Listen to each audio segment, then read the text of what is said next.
Displacement, rectilinear, यानी chapter number 3 first year हम start करने जा रहे हैं। ठीक है, तो उसमें सबसे पहला हमारा जो टॉपिक है, सबसे पहले हमारी डेफिनेशन है, वो है रेक्टिलिनियर मोशन। रेक्टिलिनियर मोशन क्या होती है? Motion on an object in a straight line, यानी किसी भी ऑब्जेक्ट की स्ट्रेट लाइन में मोशन को हम क्या कहते हैं? रेक्टिलिनियर मोशन कहते हैं। And it is one dimension. और रेक्टिलिनियर मोशन जो होती है वो क्या होती है? वन डायमेंशन होती है आपके पास। ठीक हो गया। अच्छा, मसलन आप एक बॉल ऊपर से फेंक रहे हैं, लेकिन वो स्ट्रेट नीचे की तरफ आती है, स्ट्रेट नीचे आ रही है तो वन डायमेंशन यानी स्ट्रेट लाइन रेक्टिलिनियर मोशन है। कोई कार सीधी जा रही है तो वो स्ट्रेट लाइन मोशन है यानी रेक्टिलिनियर मोशन है, वो है क्या? One dimension motion. ठीक है, तो रेक्टिलिनियर मोशन क्या होती है? किसी भी ऑब्जेक्ट के एक स्ट्रेट लाइन में मोशन को हम क्या नाम देते हैं? रेक्टिलिनियर मोशन, और ये वन डायमेंशन होती है। ठीक है, अच्छा, इसमें दो टर्म्स और आती हैं, रेस्ट और मोशन।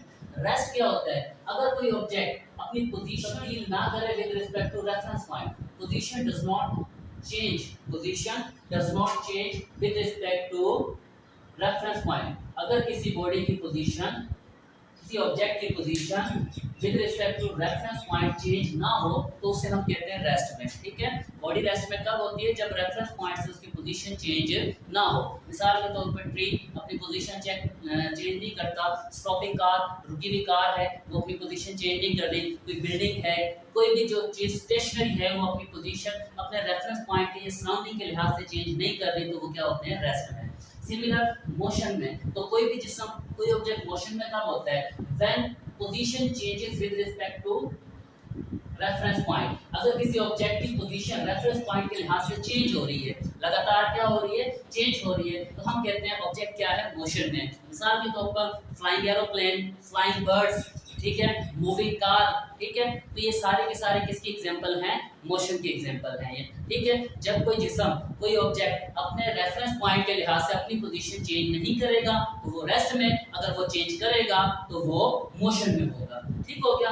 एक और नेक्स्ट टर्म है हमारे पास पोजीशन। पोजीशन क्या कहती है? Position describes how much distance covered by an object with respect to reference point and which side, on which side, whether it is positive or negative। तो position basically हमें बताती है कि किसी जिस्म ने रेफरेंस पॉइंट के लिहाज से कितना फासला तय किया है, रेफरेंस पॉइंट के लिहाज से कितना फासला तय किया है और किस सिमत में तय किया है। दो चीजें बताती हैं कि तो जो जिस्म है उसने रेफरेंस पॉइंट के लिहाज से कितना फासला तय किया है और किस सिमत में तय किया है। और ये क्या होता है? whether is positive or negative, ये पॉजिटिव भी हो सकता है और नेगेटिव डायरेक्शन में भी हो सकता है। ठीक हो गया। सिमिलर फिर आपके पास नेक्स्ट टर्म है डिस्टेंस। डिस्टेंस क्या होती है? Length of path between two point, यानी दो पॉइंट्स के दरमियान रास्ते की लंबाई को हम डिस्टेंस कहते हैं। दो पॉइंट के दरमियान रास्ते की लंबाई को हम क्या कहते हैं? डिस्टेंस कहते हैं। इसी के पैरेलल एक और टर्म आती है डिस्प्लेसमेंट।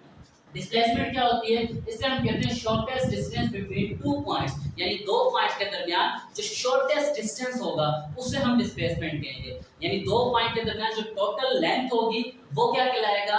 डिस्टेंस। और जो शॉर्ट पॉइंट के दरमियान यानी दो पॉइंट के दरमियान जो शॉर्ट डिस्टेंस होगा वो क्या कहलाएगा? आपका डिस्प्लेसमेंट। देखिए ये फिगर आपको दिखाई गई है, यहाँ पर अगर आप गौर करें तो ये ए पॉइंट है, ये बी पॉइंट है। ठीक है, अब ये रेड कलर का जो आपको नजर आ रहा है, ये रेड कलर का, ये बेसिकली क्या चीज है? ये आपके पास डिस्टेंस है।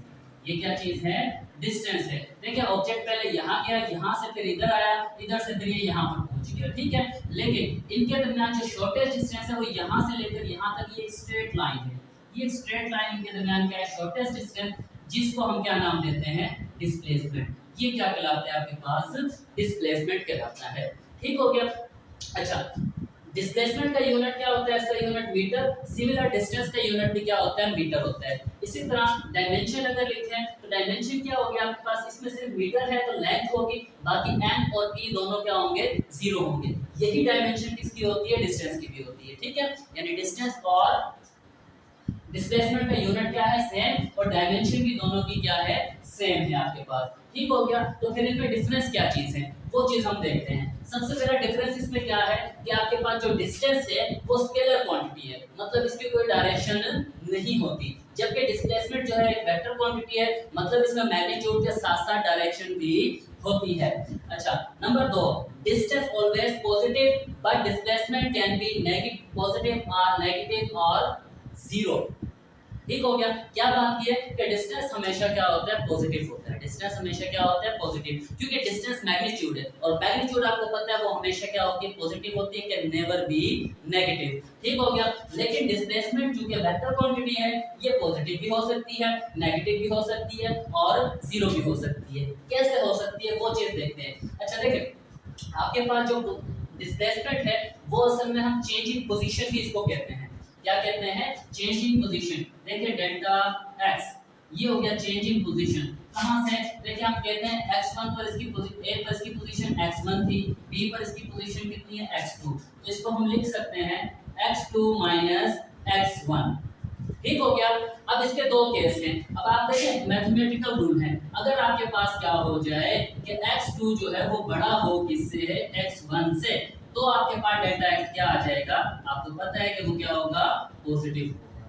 सिमिलर अगर आपके पास क्या हो जाए कि x1 जो है वो ग्रेटर हो जाए किससे, a2 से, तो इनका आंसर क्या आएगा आपके पास, नेगेटिव। तो डिस्प्लेसमेंट क्या हो जाएगा आपके पास, नेगेटिव हो जाएगा। ठीक है। अब नेगेटिव क्यों होता है, क्योंकि डायरेक्शन रिवर्स होती है, रिवर्स डायरेक्शन की वजह से नेगेटिव आता है। मतलब क्या है, ऐसा कैसे हो सकता है, तो ये मैं थोड़ा सा आगे आपको समझाऊंगा।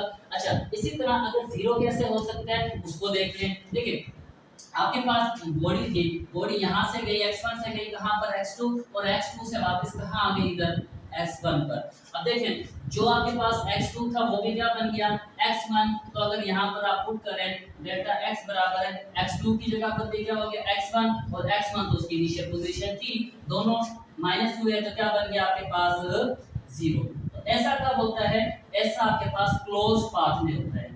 किसमें होता है, क्लोज पाथ में। मतलब क्या है कि देखिए बॉडी आपके पास यहाँ से, ये आपके ए पोजीशन है, यहाँ से बॉडी चली, ये घूमकर वापस कहाँ आ गई, यहाँ पर आ गई, तो यही इसकी इनिशियल पोजीशन है और यही इसकी क्या है, फाइनल। तो फाइनल माइनस इनिशियल इसे कहते हैं, फाइनल माइनस इनिशियल। तो इनिशियल भी यही है, फाइनल भी यही है, तो दोनों को सब्ट्रैक्ट करेंगे तो आंसर क्या आ जाएगा, जीरो। तो डिस्प्लेसमेंट क्या हो सकता है, जीरो भी हो सकता है, और पॉजिटिव भी हो सकता है, नेगेटिव भी हो सकता है, लेकिन डिस्टेंस ऑलवेज क्या होगा, पॉजिटिव। क्यों पॉजिटिव होगा, क्योंकि डिस्टेंस जो है डिस्प्लेसमेंट की मैग्नीट्यूड होती है, या हम कहते हैं ये मैग्नीट्यूड होती है, तो मैग्नीट्यूड ऑलवेज भी पॉजिटिव, वो कभी नेगेटिव नहीं हो सकती।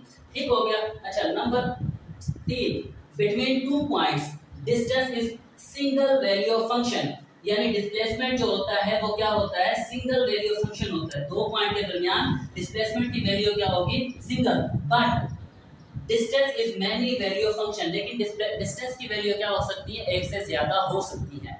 दो पॉइंट के दरमियान डिस्प्लेसमेंट की हमेशा क्या होगी, सिंगल वैल्यू, और डिस्टेंस की क्या होगी आपके पास, एक से ज्यादा वैल्यू हो सकती है। वो कैसे, इस चीज को देखें। अब देखें ये ए पोजीशन है, ये क्या है बी, तो यहाँ से लेकर यहाँ तक ये एक वैल्यू है, ये किसकी वैल्यू है, डिस्प्लेसमेंट की। क्योंकि हमने कहा स्ट्रेट पाथ होता है, शॉर्टेस्ट पाथ होता है, तो शॉर्टेस्ट पाथ है मतलब दरमियान में कोई दूसरा नुक्ता नहीं है, तो इससे डिस्प्लेसमेंट देंगे। लेकिन डिस्टेंस क्या है, देखिए ए से हम कहाँ पहुंचे, सी पर, ये एक डिस्टेंस हो गया, ठीक है, इसकी एक वैल्यू हो गई, इसको हम क्या कहते हैं, ये कोई आपके पास वैल्यू सर्च करो y1 हो गई। सी से हम कहाँ पहुंचे आपके पास, ये डी, ये इसकी कोई दूसरी वैल्यू होगी, इसको हम क्या कह देते हैं y2, यहाँ से यहाँ तक। फिर यहाँ से हम कहाँ पहुंचे, ई पर, ये इसकी कोई तीसरी वैल्यू होगी y3। ई से फिर हम कहाँ पहुंचे, बी पर, ये इसकी कोई चौथी वैल्यू होगी। तो इस तरह देखें आपके पास जो डिस्टेंस है उसकी एक से ज्यादा वैल्यू हो सकती है, लेकिन जो डिस्प्लेसमेंट है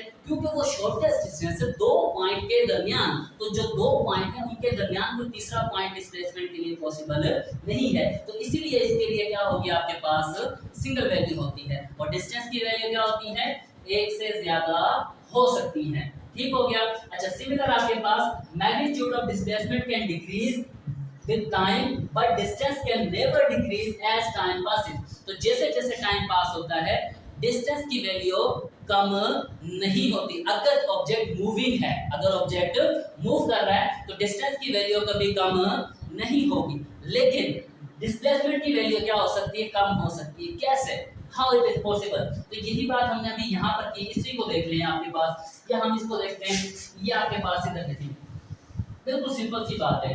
अब देखें हम बात कर रहे हैं, ये आपके पास वही एक पॉइंट आ गया, ए पोजीशन, ठीक हो गया। यहाँ से अब जिसम चला है, देखें ये चला है, ये है डिस्टेंस, ठीक है। अब जैसे आप मजीद टाइम से देंगे तो वो क्या होगा, और आगे चला जाएगा, ठीक है। जैसे और पॉइंट और टाइम देंगे तो ये और आगे चला जाएगा। अब देखिए ये सारे का सारा क्या है, डिस्टेंस, ये सारा क्या है, डिस्टेंस। और डिस्प्लेसमेंट क्या होगा, डिस्प्लेसमेंट आपके पास यहाँ से लेकर ये ए से लेकर बी पॉइंट तक, ए से लेकर बी पॉइंट तक, ये क्या है, डिस्प्लेसमेंट, ठीक है। यहाँ तक डिस्प्लेसमेंट देखें बढ़ा है, जैसे जैसे अब टाइम पास हुआ, ये क्या हो गया, बढ़ गया, डिस्टेंस भी क्या हुआ, बढ़ा।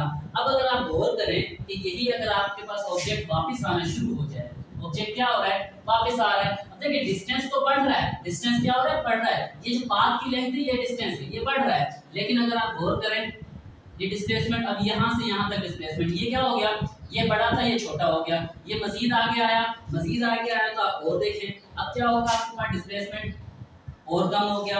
अगर ये मजीद आगे आएगा, मजीद इसको आगे ले आए तो अब डिस्प्लेसमेंट क्या हो जाएगा, और कम हो जाएगा।